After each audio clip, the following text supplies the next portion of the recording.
주님, 목마른 사슴이 시냇물을 찾음처럼 이 아침에 주님을 갈망합니다.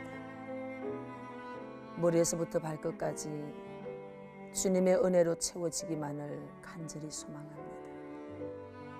새벽 이슬을 머금은 풀잎들이 아침 태양빛에 아름답게 빛을 발하는 것처럼 의로운 해가 떠올라 치료하는 광선을 발하시는 그 빛을 받아 오늘도 외양간에 뛰어나온 송아지와 같이 기뻐 뛰는 인생이 되기를 원합니다. 주님, 우리를 긍휼히 여겨주소서.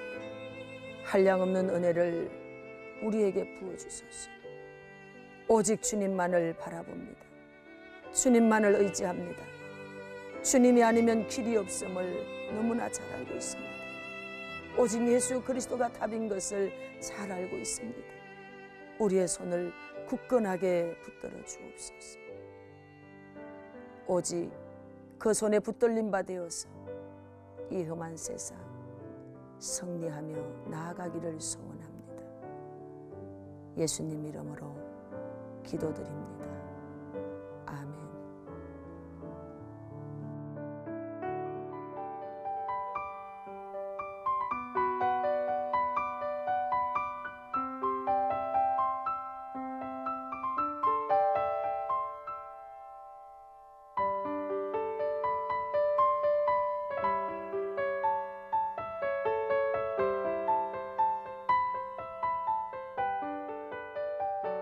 기도로 여는 하루, 그레이스 힐링교회 김로기 목사입니다.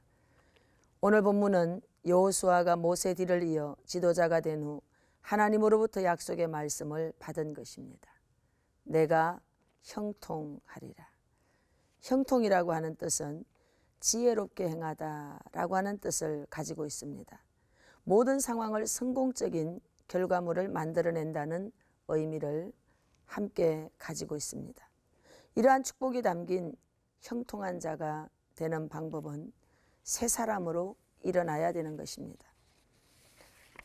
여호수아는 하나님으로부터 받은 약속 가운데 형통이라고 하는 놀라운 은총을 받았습니다. 우리가 이 축복 가운데 살아가는 비결은 바로 새 사람으로 일어나는 것입니다. 여호와의 종 모세가 죽은 후에 여호와께서 모세의 수종자 눈의 아들 여호수아에게 말씀하여 이르시되 내 종 모세가 죽었으니 이제 너는 이 모든 백성과 더불어 일어나 이 요단을 건너 내가 그들 곧 이스라엘 자손에게 주는 그 땅으로 가라. 모세가 죽었다는 겁니다. 여호와께서 여호수아에게 내리신 명령은 이스라엘 백성을 이끌고 약속의 땅으로 들어가라는 것이었습니다.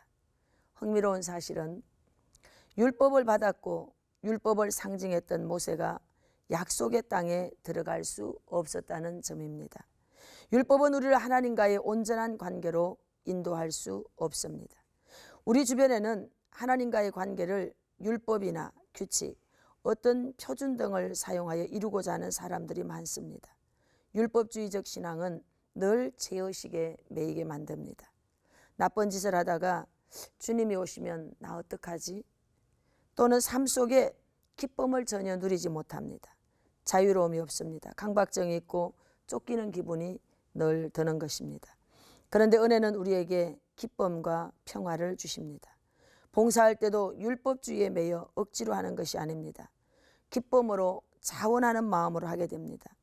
율법의 멍에를 벗고 나서 하나님과 풍요롭고도 평화로운 사랑의 관계를 시작하면 승리의 삶을 살 수 있습니다.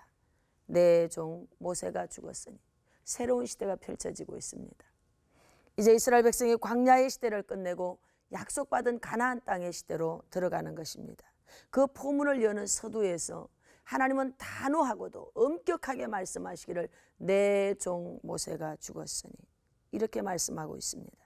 저 요단을 건너 이제 옛사람의 옛삶을 죽은 것으로 여기고 하나님과의 새로운 관계를 향하여 새 땅으로 들어가라는 것입니다. 그곳에는 더 이상 불기둥과 구름기둥도 없을 것이며 하늘에서 내려오는 매일 내려왔던 만나도 없을 것입니다. 반석에서 솟아나왔던 생수도 더 이상은 없을 것입니다.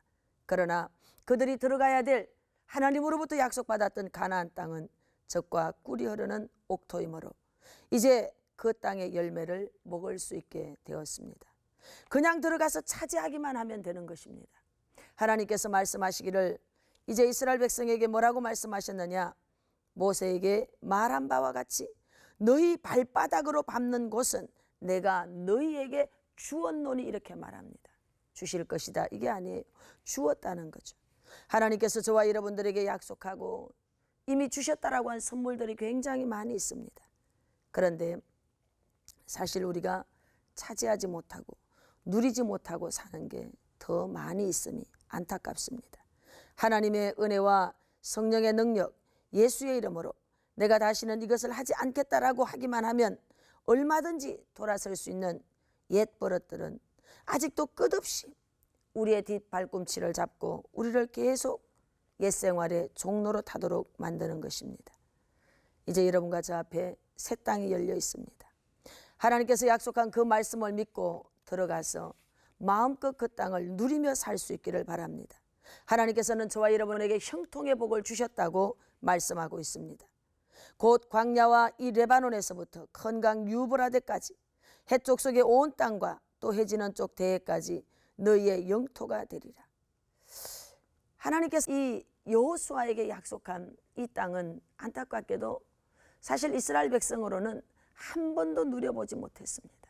그 넓은 전체의 땅을 약속을 다 받았음에도 불구하고 역사적으로 보면 그 땅을 다 누리지 못하였다는 것을 알 수 있습니다. 우리도 마찬가지입니다. 우리에게 주신 축복이 너무나 많이 있음에도 우리는 그 축복을 다 누리지 못합니다. 왜 그런지 아십니까? 우리의 옛사람을 죽이지 못해서 축복을 다 받아 누리지 못하고 있습니다. 여러분 앞에 저 앞에 있는 그 가나안 땅, 젖과 꿀이 흐르는 땅, 이제 만나도 거쳤고 반석에서 나오는 생수도 없지만 그 땅이 너무나 좋고 옥토이기 때문에 포도나무 열매를 어깨에다 두 사람이 메고 와야 되는 그 아름다운 땅, 그 땅을 우리에게 주었습니다. 그럼에도 불구하고 우리가 누리지 못하는 것은 옛사람을 버리지 못하였고 죽이지 못해서 그렇습니다. 이제 새 사람으로 일어날 수 있기를 바랍니다. 두 번째로 하나님의 약속을 믿어야 됩니다. 하나님께서 허락한 형통의 삶을 사는 비결은 약속을 믿는 것입니다. 내 평생에 너를 능히 대적할 자가 없으리니 내가 모세와 함께 있던 것 같이 너와 함께 있을 것임이라. 내가 너를 떠나지 아니하며 버리지 아니하리라. 이 얼마나 아름다운 약속입니까? 아무도 너를 능히 당할 자가 없다는 거예요. 제 아들이 어린 시절 저와 함께 길을 가면 골목에서 굉장히 의기양양해서 힘을 얻는 것을 보았습니다. 또래 친구 아이들이 있습니다. 그러면 괜히 그 아이들을 한 번씩 가서 주먹으로 쥐어박아 보는 거예요.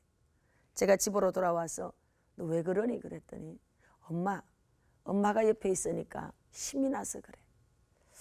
이처럼 여러분 정말 힘이 없는 엄마지만 아들 곁에 있다는 것이 그에게는 굉장한 힘이 되었던 것입니다. 오늘 여러분과 제가 믿으십시오. 하나님께서 우리를 떠나지 아니하며 버리지 아니할 것이라고 약속하고 있습니다. 아무도 내가 너에게 준 승리를 가로챌 자가 없다고 말씀합니다. 내가 항상 너와 함께 있을 것이니 이것은 우리 주님이 우리에게 약속한 것입니다. 볼지어다 내가 세상 끝날까지 항상 너희와 함께 있을 것이라. 어디로 가든지 형통합니다. 말씀을 믿으십시오. 그 말씀을 지켜 행하시기를 바랍니다. 시편 1편 말씀을 보면은 복 있는 사람은 악인의 꾀를 쫓지 아니하며 죄인의 길에 서지 않는다고 했습니다. 저는 여호와의 율법을 즐거워하여 주야로 묵상하는 자로다 이렇게 말씀합니다. 시냇가에 심기온 나무와 같이 시절을 쫓아 열매를 맺는다고 했습니다.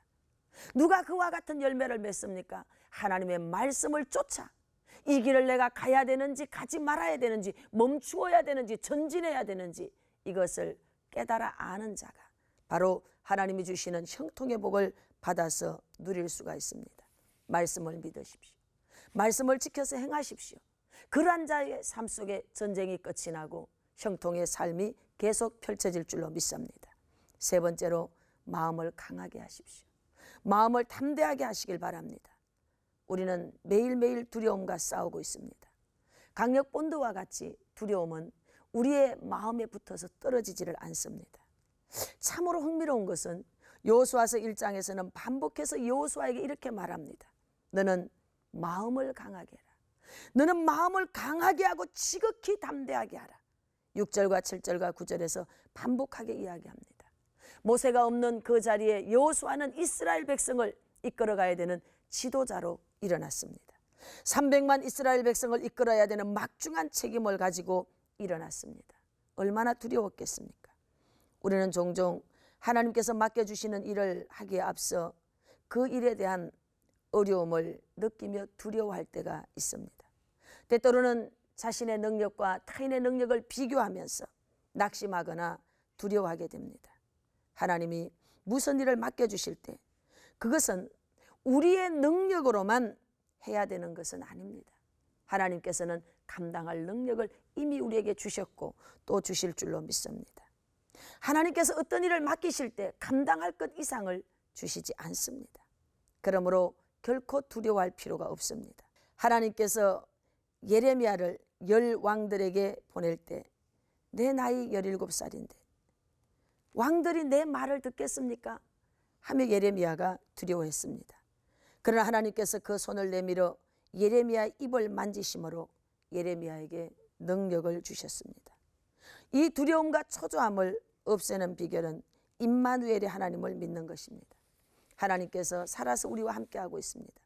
내가 사망의 음침한 골짜기를 다닐지라도 두려워하지 아니할 것은 주께서 나와 함께하심이라. 그분이 여러분과 저와 함께하고 있음을 믿으십시오. 그리고 기도하세요. 부르짖어 기도하세요. 너희를 향한 나의 생각을 내가 안 하니 재앙이 아니라고 말씀하십니다. 하나님 앞에 울면서 마음을 드러내놓고 기도하십시오. 그리고 열심히 맡겨진 그 일에 대해서 사역을 하십시오. 하나님께서는 저와 여러분들이 형통한 삶을 살 수 있도록 모든 것들을 준비해 두었고 이미 우리 앞에 그 길을 활짝 열어 두었습니다. 우리가 건널 수 없는 요단도, 우리가 건널 수 없었던 홍해도 하나님은 갈라주셨습니다. 도저히 넘어갈 수 없는 여리고도 하나님께서 넘어뜨려 주셨습니다. 어떤 장애물 앞에 있습니까? 하나님이 주시는 형통을 믿으십시오. 하나님께서 우리 앞서 행하시며 우리의 길을 여시고 우리의 손을 잡고 그 길을 인도해 가실 줄로 믿습니다. 하나님은 우리에게 확신을 주십니다.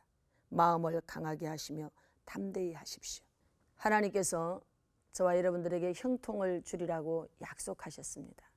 그 말씀을 붙잡고 계속 전진할 수 있는 이 아침이 될 수 있기를 바랍니다. 오늘 말씀을 붙잡고 기도하시겠습니다.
하나님 아버지, 감사와 영광을 주께 올려드립니다. 때때로 우리는 두려움 때문에 전진하지 못합니다. 하나님께서 약속한 형통의 축복이 있음에도 불구하고 두려워 떨고 있습니다. 그러므로 여호수아에게 너는 마음을 강하게 하고 극히 담대히 하라고 반복하며 또 반복하며 말씀해 주셨습니다. 그것은 곧 우리에게 주시는 말씀인 줄로 믿습니다. 마음을 강하게 할 수 있도록, 마음을 극히 담대히 할 수 있도록 이 아침에도 우리를 굳건하게 도와주시옵소서. 예수님의 이름으로 기도드립니다.